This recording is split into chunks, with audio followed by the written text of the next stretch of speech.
Screwed, it's trashy, it ain't too classy. It's Hangover Radio.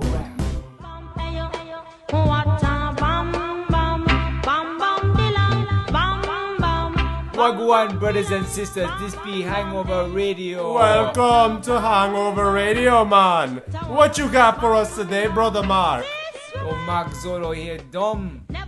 I think we should give it the Jamaican accents because I'm just gonna. Yeah, I don't know what the fuck. Yeah, I don't know what we're doing. We got a Jamaican themed show today because Dom went online and got us a wee little interview with none other than Stefhen Bryan, author of Black Passenger and Yellow Cab. If you haven't picked up his book, it's a must. Yeah, I introduced Mark to his book and he could not put it down. I couldn't. I heard this review. So I saw the book reviewed, I think on Roosh's site or a few others, and as well. It sounded interesting. But picking up the book, a fantastically written book. Just Dom, for listeners who don't know about Black Passenger Yellow Cabs, what's it about? It's about basically a man that's found his pussy paradise and is taking full advantage of it. Yeah, in Japan. It's a Jamaican dude who was born in Jamaica, moved to the States, and he basically moved over to Japan, and it was a fuckfest. Yeah. An absolute fuckfest. It's what we all dream of doing. I'm talking mother-daughter combos, shit you wouldn't even dream about. Banging your boss. Every little fetish and fantasy we've all harbored since we were old enough to Google porn. This dude lost his virginity at 7 years old. Yes. I feel very emasculated. How about you? I didn't even know what an erection was at 7 years old. But it's all in his book, Black Passenger Yellow Cabs. Yeah. And today we got him on the line. So let's give him a ring. Yeah, let's give him a ring. We have him online here. So Stefhen Bryan, welcome to the show. Thank you very much for having me. Thank you. I'm glad we have all the technical difficulties sorted out. So for the people that haven't gotten a chance to pick up your book yet, can you give us a brief description on what it's about? Black Passenger Yellow Cabs, a memoir of exile and excesses in Japan, is an erotic ethnographic memoir. So the erotic aspect speaks to the erotic capital of Western men in Japan. You know, why it is that Western men are sought after for intimate liaisons. And I talk about the differences between the sexual dynamics of Japan versus that of the West, and the ethnography aspect is a social comparison, if you will, between women in contemporary Japan versus women in the West. And then the memoir aspect is just about my journey from Jamaica to the UK to America to now Japan as a sex-addicted, depressed, suicidal person who overcame all that. So it's a tri-genre work. Okay, first question. Do Japanese women fantasize or enjoy being with the Western man? Is it a penis size thing, or is there more to it than that? I think there's way more to it than that. Japanese men are not as attentive. For Japanese men, it really, for some Japanese men, I can't speak for all, but for some Japanese men, it's not very manly. It's not very macho to be concerned about whether you satisfy your woman or not. And so you always hear Japanese women referring to Western men as yasashi, kind. They love how yasashi we are, because we're always holding their hands and giving them compliments and cooking for them. I mean, if you read my book, you noticed that that was my process, was just meet some chicks on the train and invite them over for dinner and cook for them or lunch, even though the food is just excruciatingly bad. It appreciated, because no man had ever gone out of his way to do anything like that for them. So usually I just get laid a lot by making really bad pasta. So it's not just a penis size thing. Okay, so that's all. If you cook, you fuck. You cook, you fuck. Excellent! Excellent! I like that. I like that. I'm going to borrow that slogan. Come to Japan, and if you cook, you fuck. Have you ever heard of the term pussy paradise? That would be Japan, wouldn't it? I'd say that pussy paradise is subjective. It's like for every man they have a different pussy paradise. For example, my friend Dom here, his pussy paradise is Africa. Oh, right, really? And for you growing up, I found it very interesting in your book about how you developed your fascination for Asian women. Just for readers who haven't read your book, can you go into that? Why is it? What gave you the yellow fever? What gave me my strong preference in yellow women? I think growing up in Jamaica, the Chinese, they were very industrious and they were very entrepreneurial and they had all the shops and I think I was attracted to their economic model as a child because all the African people were in poverty and all the Asian people were shop owners and they were rich and they had big American cars and I sort of vowed from then that if I was going to get married, I'd have to marry one of them. And I started lusting after them early. I was introduced to sex very early, as you read, 7 years old, and I started fantasizing about what it would be like to get it on with one of them. And so as I grew older, I acted on that preference. I thought it was really interesting reading your story on that because my preference I developed in a different way. Because in middle school, I was always the one that got picked on. I was like the fat, nerdy kid. And African women were always portrayed as, more tough and having more of an edge. So I was more attracted to them because of that manner. Wow. Yeah. See, it's interesting. Yeah. Go ahead. And I, just like you, I found it really hard getting interaction with another type of woman. Right. Yeah. It's interesting, those dynamics, and I think that people tend to think that it's taboo when in fact there's nothing wrong with it. There's nothing wrong with having a preference of a certain race of person to be your life partner, because at the end of the day, we all have a preference, whether it's race-based or, aesthetic-based or certain features, phenotypical features, et cetera, et cetera. At the end of the day, we all have a preference. And to this taboo surrounding race-based preference is just, I don't quite agree with it. You describe as having yourself as having a sexual addiction in your younger years. Do you think it was just an overactive libido or a genuine addiction? And if so, how would you characterize it as an addiction as opposed to like normal male sexual behavior? Ooh, well, when it controls you, when you arrange your life around getting punani, and when it is the center of your existence, then and when it's uncontrollable, and when you've gone through or funded some 15 abortions and don't really care about protection and you take lots of risks and almost didn't graduate from university and I've been fired from many jobs. Sorry, for those readers that don't know, can you tell us how much an abortion would run you? Oh, in Japan, they're Jumayen, 100,000 yen, so it's about $1,000. So you're telling me that you've gone through 15 abortions in your lifetime? That's $15,000. Yeah, dude, wait. What? Well, I mean, it's less expensive than raising these 15 kids. Do you think? I mean, you figure each kid costs like $2 million to raise. $2 million to raise to 18 years old. And 2 million times 15, that's like $13 million. Right? Do you have like a compulsion to like blow your load inside these women? Is that like yeah? Yes, I do. I do. I used to. How would these women react if they like come outside and you come outside and you're like, no? Well, a lot of times they're terrified, but in Japan, there are only like 5 pregnancies in Japan, but in Japan, abortion is like a socially sanctioned means of birth control, more sanctioned than the birth control pill. So, women just really have no qualms about going to the abortion clinic. It's like going to see your dentist after they get pregnant, and there is no. Yeah. Actually, no, because they don't even go to the dentist. What are you talking about? It's like going to the onsen, to the hot springs.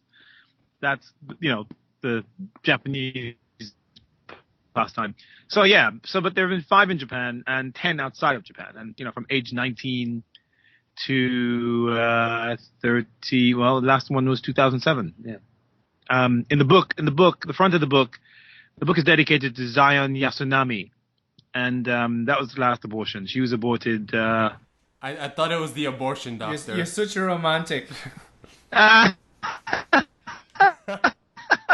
Well, there's a story behind that, because her mom, I didn't write anything about her mother in the book, but her mother attempted suicide in front of my apartment, and the day before the abortion, and she wanted to keep the child. She was 34 years old, but her parents, especially her mother, was not having it. It's a shame in the family if a child is born out of wedlock in Japan, so she was forced to terminate. In a blog I read that it said Stefhen bedded thousands of Japanese women. Is that number correct? No, that number is absolutely incorrect. No way. I think I wrote about 30 women, and I might have slept with maybe like another. I think the total during that period is about 60 or 70. I had to make a chart to keep track, including a mother and her daughter combo. I love that story. That's every man's fantasy. I freaked out, but I handled it very well. In fact, I still see them on Facebook. Do you friend to this both day? of them? Who is better, the mother or the daughter? The mother was way better. Way, way, way, way better. Way better. I have a liking to older women as well. My friend here prefers younger women. I remember since I was little, I've always preferred women in like the 40s range. Is that also right. Do you think that's just a preference in itself, or like? I can't speak for you, but I think it will change as you get older. You start going for younger women, because then you'll think about getting married and wife 16 years younger than me. And then if you want to have children, you really can't. If you're like my age, because I'm 50 now, I just turned 50. I'm turning 50 this year in November. So if you want to have children, you can't be married to a 50-year-old woman if you decided to like retire from fucking down the whole entire world and you want to settle down and have kids. Which I'm not sure if I want to do that, but I'm still married to a woman who's sick of me just in case I change my mind. So there might be a phase. I went through that phase too, and Yeah. Just actually last week, I was talking to this 144-year-old that I ran into in Jackson Heights. For those that don't know, Jackson Heights is the red light district of Queens, basically. Everything goes over there, but I just decided to have a beer over there after work, and she was smoking hot, but she ditched me for another guy that bought her a fajita. So there's my embarrassing story of the day. So moving on. I hope it was a good fajita. Well, if you come to Japan, the Jukujos, as called, the cougars, they don't get any attention at all. So they'd be all over. Cougars. It wouldn't take much. Oh, I mean, like how Tuca does. wait, question, right? So listen, for like I write about language. What level would you say your Japanese is at, and how long do you think it would take someone to get enough Japanese to get laid? How long would that take? Oh man, you don't need Japanese to get laid in Japan. You just need to be able to cast a shadow. When I first got to Japan, I was in this very same night, so there's no need. But the quality of women, the attractiveness of women, dramatically, if your language skills if you have some command of Japanese. So my Japanese language skills right now are terrible because I've been back in America for all these years, but I'm finally going home in November. But when I came back a few years ago, I was high intermediate. In the process of could read some, But when I get back, I'm going to graduate school anyway. So by next year, when I'm finished with graduate school, I'll be able to read and write, and my speaking level will be back up to normal. Not native. That's going to take a while. But really, you don't need Japanese to be able to get to have a harem. Now, this is the question of the day, basically. You've been to multiple Asian countries. I read Korea in your book, Japan, obviously. Can you name a few other Japanese countries you've been to? Japanese. I'm sorry, Asian countries you've been to. Korea. I've only been to Asian countries. I've only been to Taiwan, Korea, and Japan. When I get back, I have plans to go to North Korea, of all places. Now, this is the question. If you can get laid there, that deserves a book in itself. Oh yeah, I'd probably end up in some concentration camp or some labor camp or something. But I'm not. That's not the objective for North Korea, because I do want to leave. I want to be able to leave North Korea. So I'm not going to be looking at anybody. I'm just going to be walking a very straight line in North Korea, not looking at any ass. But you won't stick out at all. No. So back to my question now. Which of those countries can one find the most voluptuous women if you're an ass man such as myself? Dom likes the booty. I am a slave for the booty. I love it. I think that Southeast Asians are packing. Vietnamese, Thai, Laos, Cambodia, and I'm convinced that they just have more. They have more Africoid features and more African physical characteristics. I mean, that being said, there are many Japanese women who have got the agony too, as I call it. They've got the onion. And I've seen them, and Koreans. Well, the issue I have with Koreans is that there's a high rate of plastic, a high rate of cosmetics in Korea. So you never know what you're getting. You never know if it's live or if it's Memorex, and a great deal of the time, quite often, more often than not, it's Memorex. And I'm not really down with silicone. I'm not really down with Memorex. I like my shit live. I like it real. Even if like the breasts are small, as long as they're shapely, as long as they're teardrop shaped, I'm okay with them being small, as opposed to being large, elephant-sized watermelons that are fake. But if I could have gone to like South Asia and teach properly and make money and have a career teaching, I probably would have spent a lot of time in Thailand, but then again, Thailand too has a lot of Memorex, man, and a lot of transsexuals, etc. Yeah, but I think you got to worry about money, just gold diggers, scammers, hookers, girls who will rob your ass. I mean, like when you're talking about a third world country, I've been to Thailand 6 times, and it's a lot nicer to deal with the likes of Japanese, Koreans, Chinese, because you always know where they stand.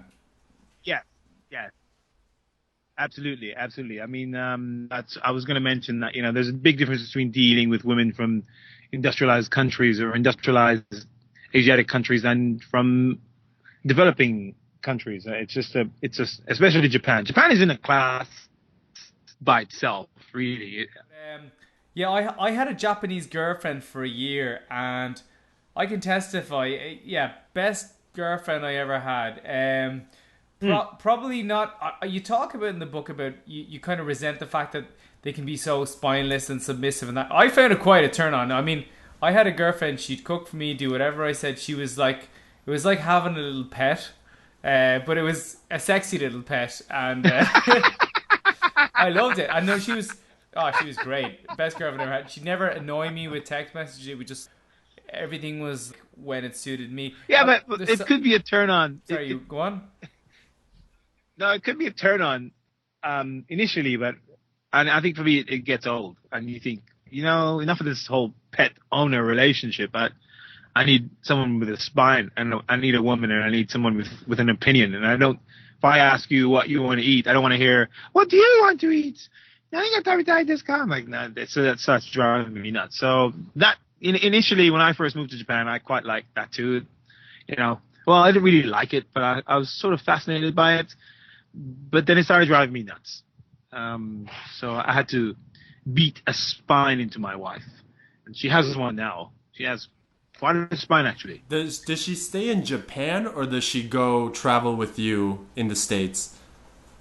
Actually, she just came back from Japan last week. She's in Japan for about 3 months on an illegal assignment. She's in the process of passing the California bar or the New York bar. So she went to graduate law school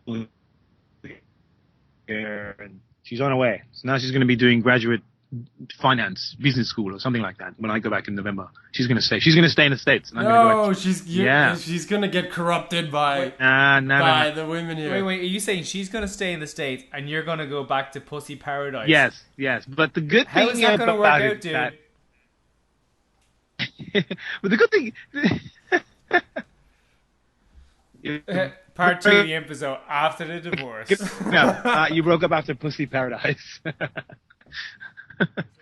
The thing is that Japanese women, they don't really view extramarital sex the way the West does. I mean, it's not a Christian society.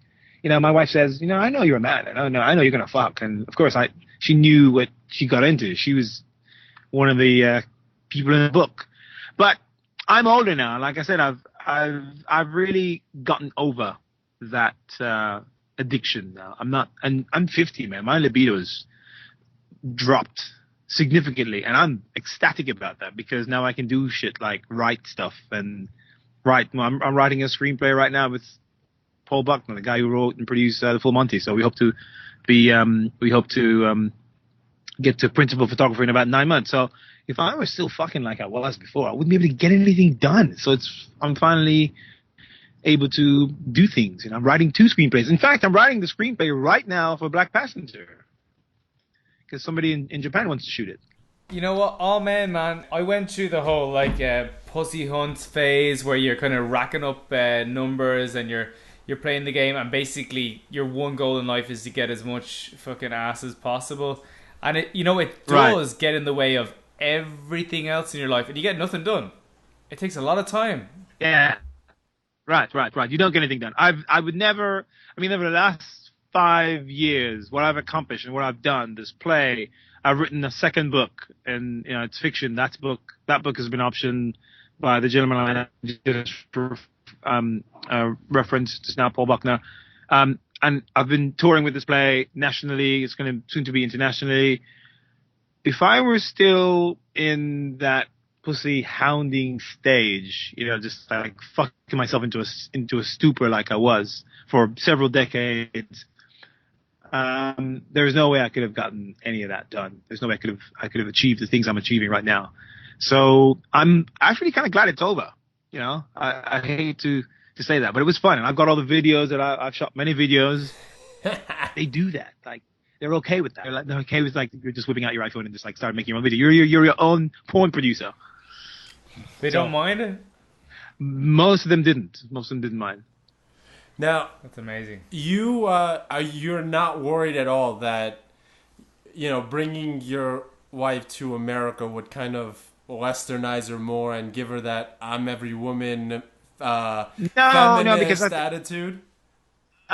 First of all, I'm not particularly, I don't particularly object to the feminist attitude. I really like. So I grew up with a single mother, and I like strong women. I like women with spine. It might sound like it, but I really don't disrespect women. I am a feminist myself. As I said in the book, I'm a lesbian trapped in a man's body. Wait, you said you're a feminist, right? This is something we wanted to bring up with you because feminism is a dirty word in our corner of the internet. When you say you're a feminist, what do you mean by that? What does that mean to you to be a feminist? It means that I am very concerned about the plight of women.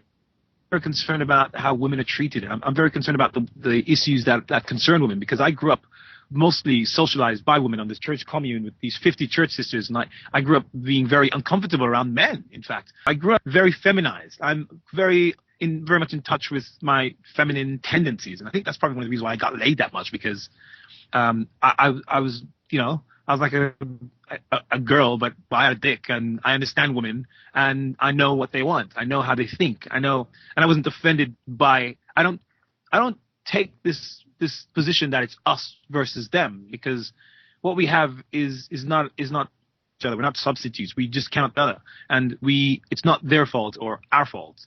I think it's both of our faults together. So in that sense, I'm very concerned about the things that affect women in general. I'm concerned about like the status of women in Japan.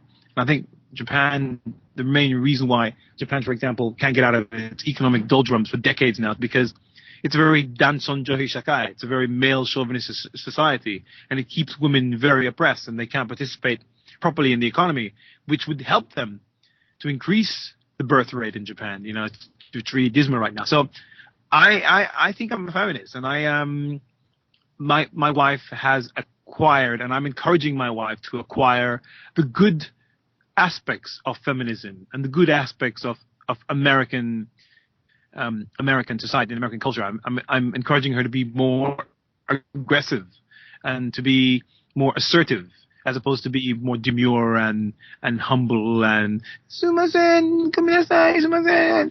And I'm like, no. You just need to stand the fuck up and you know, and go after what you want and stand up and have a spine and challenge me. Yeah, I mean, I guess a lot of my listeners and readers don't know the different distinctions between different types of feminine there is as first wave, second wave, third wave, and you know, a lot of the kind of rhetoric against feminism nowadays is against third wave feminism, which believes that gender is a social construct and that men and women are inherently different for biological and hormonal reasons. Do you believe that, you know, I can understand your point of view. You're a feminist, like old school feminist, in terms of women should have access to all the rights that men have in terms of suffrage, education, and employment opportunities. But do you think that men and women have different roles? Absolutely. In terms of... Absolutely. I mean, and to ignore that is to be some kind of utopian, you know, to be some kind of politically correct utopian. I think that even though I am a feminist and I you know, if I have a daughter and I want my daughter to have access to everything that men have, I completely understand that there are different functions that women fulfill versus men, and there are things that men excel at that women can't, and vice versa.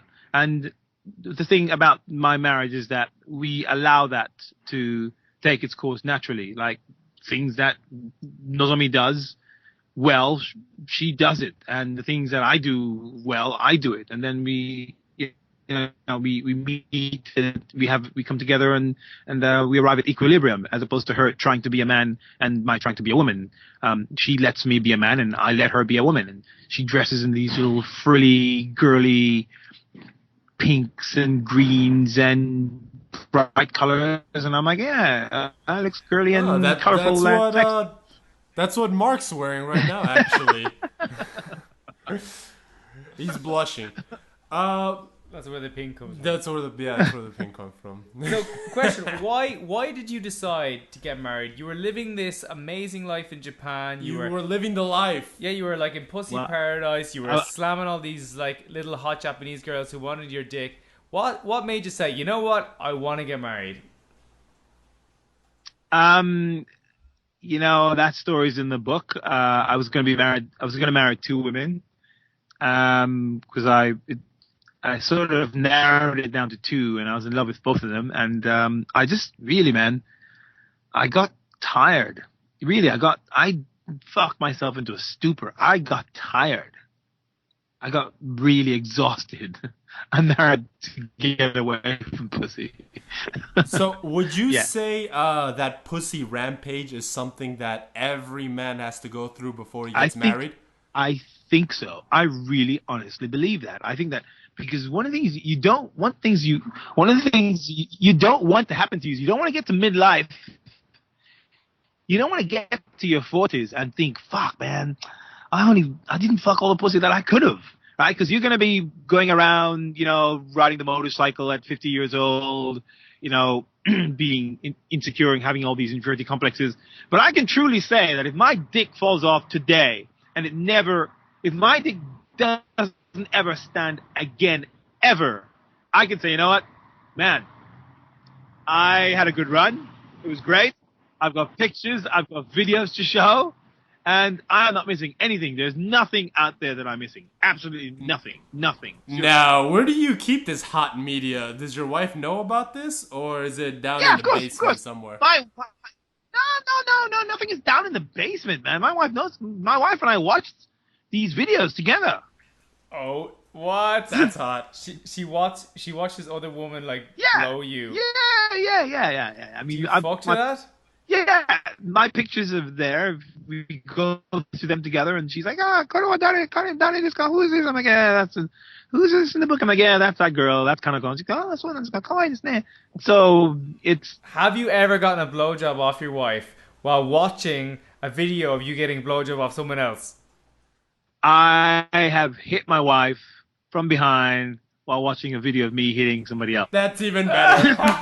That's even better. Oh, that's hilarious. That's hilarious. And a lot of people in America, a lot of women in the West would think, that's really disrespectful. But at the end of the day, my wife is really into. A lot of Japanese women they don't have this sort of like Western hyper feminist mentality. That's why you shouldn't bring her here. Yeah, but she knows the limits really, because some of it upsets her. She's repulsed by a lot of it too. I'll say this. I used to go to a business school. It is all Chinese immigrants, Russian immigrants, Japanese immigrants. You would be surprised how fast they leave their old beliefs behind and pick up the new Western beliefs. Well, you'd be very surprised. Some of them do, but it depends on the woman. Yeah. And another thing too is like my wife was a virgin when I met her, so as an adult virgin, she's very attached to me. She's firmly attached to me. Of course, absolutely. And a question: how was your book received in Japan, or how was it received by Japanese women in general? Well, I think they hated it. It's gonna be translated to Japanese this year, and hopefully I won't be assassinated. That's why they kicked them out the country, dude.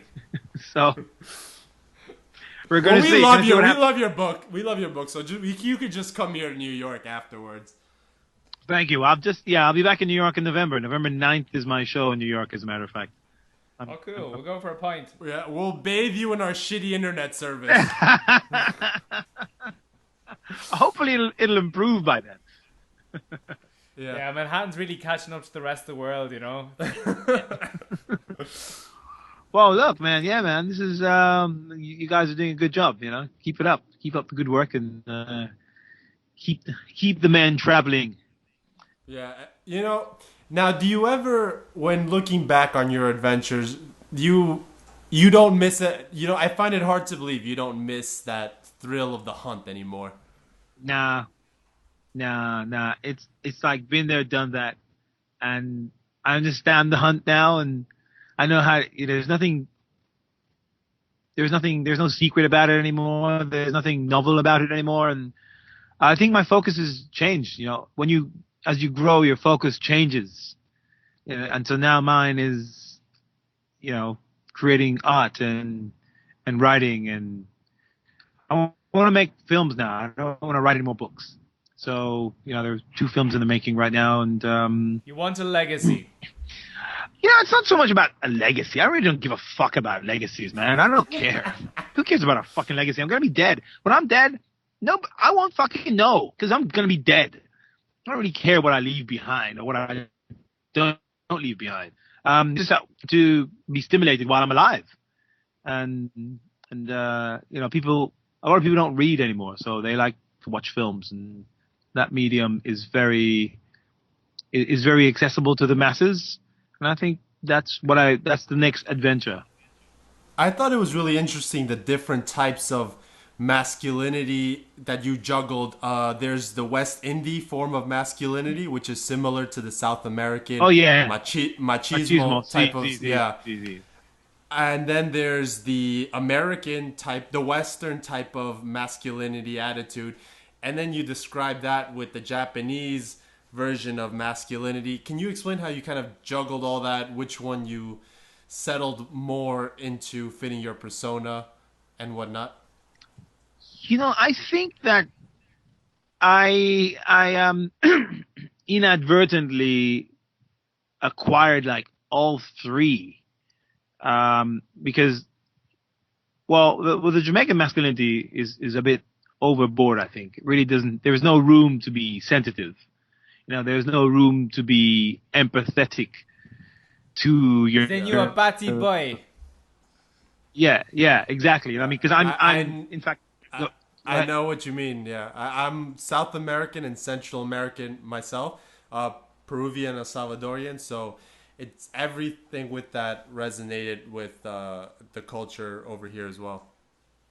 Right. That just reminds me of a documentary I saw in Colombia about like boys fucking donkeys because they want to be macho or something like that. Something to do with machismo and sex with donkeys. Say nay to donkeys, guys. I thought, man, that is absurd.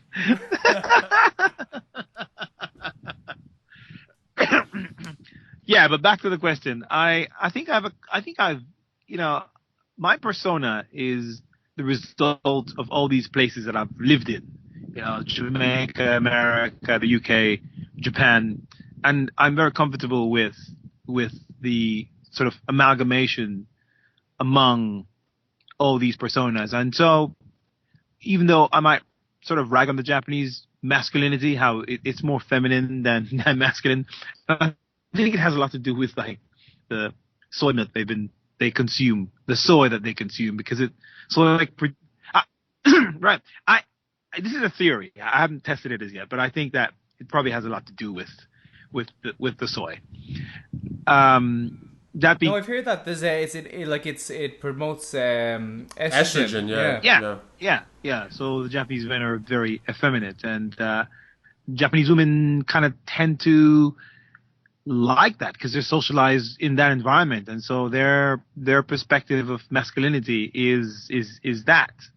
And in some case, Western men are just too macho for them,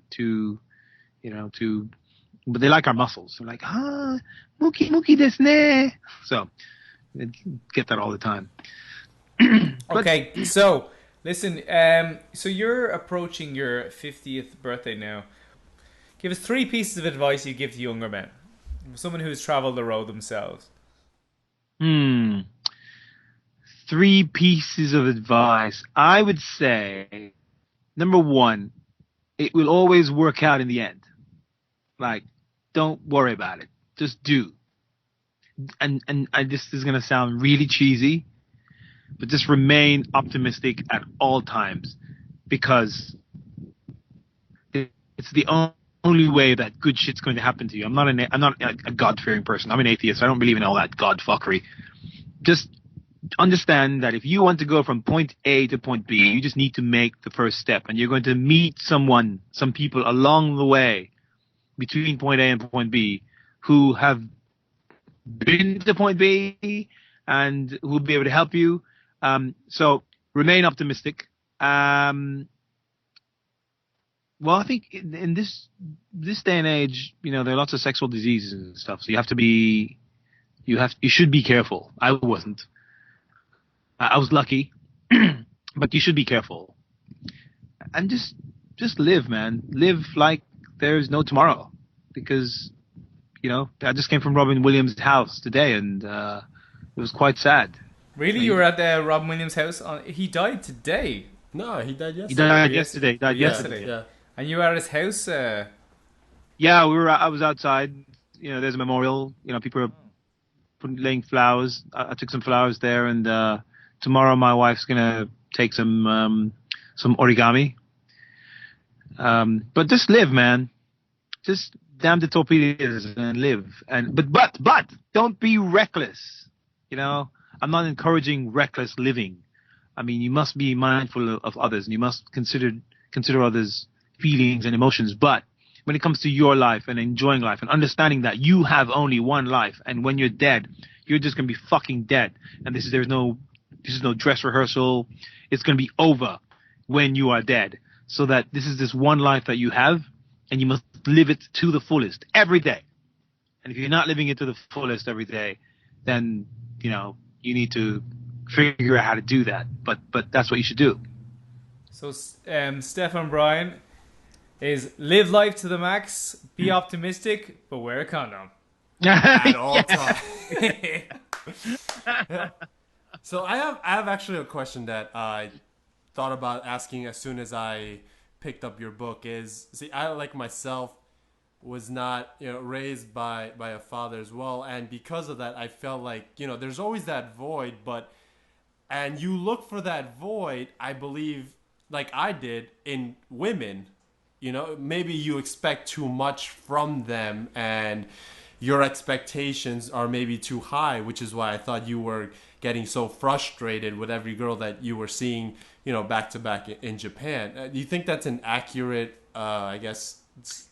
I think. I mean, you're not the first person to have made that statement. And my solo play, Doodoo Boy, is about my relationship with my father and the lack thereof. I address those issues in my play, but I tend not to think that I was looking for approval in these women. I started fucking from my 7, and I like to fuck, and that was it. I don't think I was. Yeah, people in psychoanalysis would say, yeah, you were looking for approval and your self-worth was not high, et cetera, et cetera. I'm like, well, no. I just... How many psychoanalysts do you know get laid regularly? This is true. Exactly, right. Right, now, granted, I've been to many. I mean, I've had 15 or 16 years of cognitive behavioral therapy, which was very effective, mind you. That's one of the best things I ever did, that decade and a half of psychotherapy. But, and like I said, I suffered from depression and suicidal ideation since I was about 4 years old till I was 35. And I think sex is just my opiate. Women is just my opiate, really. And because I was raised with them, I was raised as one of them. I cross-dressed when I was a child. I know how they are. I know how they think. It was just easy to, and because I was introduced to sex very early, it was just easy to get in their pants. Now, it is possible that I might have been seeking my father's love and affection and acceptance through these women. A lot of, like I said, therapists would come to that conclusion. I don't think that's the case. What I meant more was, the liking that you have of them having, I guess, that spine and almost being as, I guess you can say, having the leadership qualities that, one usually would not look for in a woman. I think that comes from being a feminist. I think that comes from, I really, for lack of a better term, get off and empowering women. That's why I wanted to have like 5 daughters, and my daughters would kick everybody's ass. And I think that comes from being a feminist. That comes from having a passion for promoting the betterment of women and understanding that women are at a disadvantage, not particularly in the West, but in other countries, I think in Japan, though, when you're dealing with Japanese women, in my experience, I've actually had 2 Japanese girlfriends in my life. They're so passive and placid. It is like dealing with a small child, almost like they're not a person, because they're just so afraid to give opinions or make decisions. Yes, absolutely. It actually does get frustrating because it feels like you're dealing with a child, a small child. Yes, all the time, and it's very, very, very, very, very frustrating. I mean, you miss the deep conversations. Yes, yeah. Like just regular conversation, because everything is just around. It's as I said, at the juvenile level, right? At the level of a juvenile, a compliant child. Like even a child would give you more, feedback than the average Japanese woman. Yeah, and I can honestly tell you that gets incredibly frustrating, especially for a person like me. I don't want to float my own boat, but I like intellectualism and I like thought and I like, analyzing things. And Japanese society really doesn't promote that. and they definitely don't. Japanese society definitely doesn't promote that in women. But I met a few. They're few and far between. But it's very frustrating because everybody's into kawaii, and everything has to be kawaii, and everything has to be very puerile and baby and cutesy and cutesy. Yeah. So. Yeah. So Stefhen Bryan, I must say, you're a fantastic writer. You really have a talent for it. It really came across in your book. You're a natural storyteller. And for anyone who hasn't read it, you need to pick up Black Passenger Yellow Cabs on Amazon. It will give you an erection for sure. Yes. Insight and erection. It will stimulate your brain and your penis. Yeah. There's some hot stuff in there. I've had some embarrassing moments where I have to get up from a train after reading your book. So Stefan, for listeners and readers, how can they find out more about Stefhen Bryan? Man, find me on Facebook, man. Just when you get the book, the name's written on the book, and you just find me on Facebook, and you follow me on Instagram. Stefhen Bryan, STFHEN BRYAN. There's blackpassenger.com, the website for the book, and there is the Facebook page for my solo show, Doodoo Boy, DOODUBOY. So if you're in San Francisco, for all you San Francisco listeners, I'm going to be at the Marsh Theater in San Francisco on September 10th at 7:30. That's on a Wednesday. For those in New York, get to San Francisco because the Wi-Fi is shitty here.